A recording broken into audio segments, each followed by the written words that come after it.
নমস্কার বন্ধুরা, আজকে মটর শাক দিয়ে রুই মাছ রান্না করব। তার জন্য আমি এখানে কিছু মটর শাক নিয়ে নিয়েছি। এই মটর শাকটা আমি সুন্দর করে বেছে নিয়েছি। মটর শাকের দেখবে মাথায় আকড়া থাকে, সেই আকড়াগুলো আমি ছিঁড়ে নিয়েছি। আর নিয়েছি একটা আলু কেটে ধুয়ে নিয়েছি। আর মাছ ভেজে তুলে নিয়েছি ওই তেলের মধ্যেই। আর একটুখানি তেল দিয়ে নেব। এইবার ওই তেলটা গরম হয়ে গেলে একটা শুকনো লঙ্কা দিয়ে দিলাম ফোড়ন। তারপরে আমি শুকনো লঙ্কাটা একটু উল্টে পাল্টে দেব। এইবার দিয়ে দেবো একটুখানি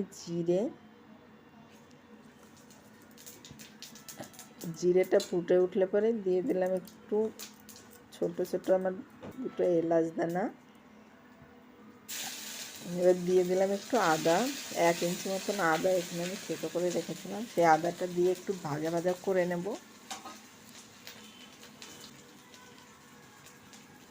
আদাটা ভাজা ভাজা হয়ে গেছে। এবার আমি দিয়ে দেব পেঁয়াজ কুচি।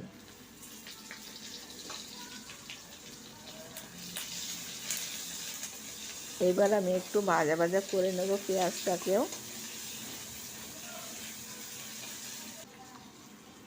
দিয়ে দিলাম একটুখানি চিনিটা দিলে পরে কালারটা ভালো আসে। দিয়ে দিলাম একটু হলুদ গুঁড়ো, আমার রান্নায় যতটুকু হলুদ লাগবে দিয়ে দিলাম পুরোটা। আর দিয়ে দিলাম স্বাদ মতো নুন। এবারে সবগুলো মিশিয়ে নেব।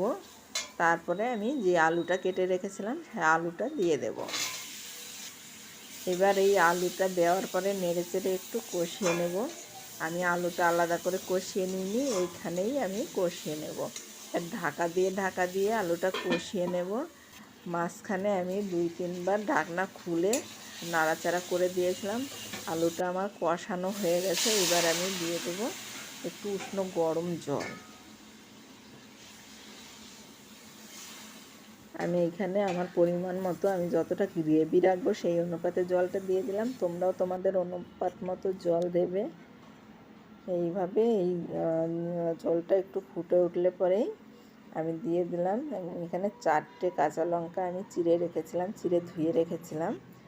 এইবার দিয়ে দেবো যে শাকগুলো আমি বেছে রেখেছিলাম সেই শাকগুলো আমি দিয়ে দেবো।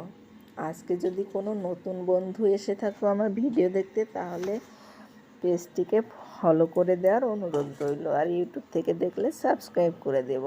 এইবার আমি ঢাকা দিয়ে 3-4 মিনিট রান্না করে নেব। এইবার ঢাকনা খুলে আমি একটু মিশিয়ে নেব, শাক আলু ঝোল সব মিশিয়ে নেব এইভাবে। তোমরা কি এইভাবে মটর শাক দিয়ে কখনো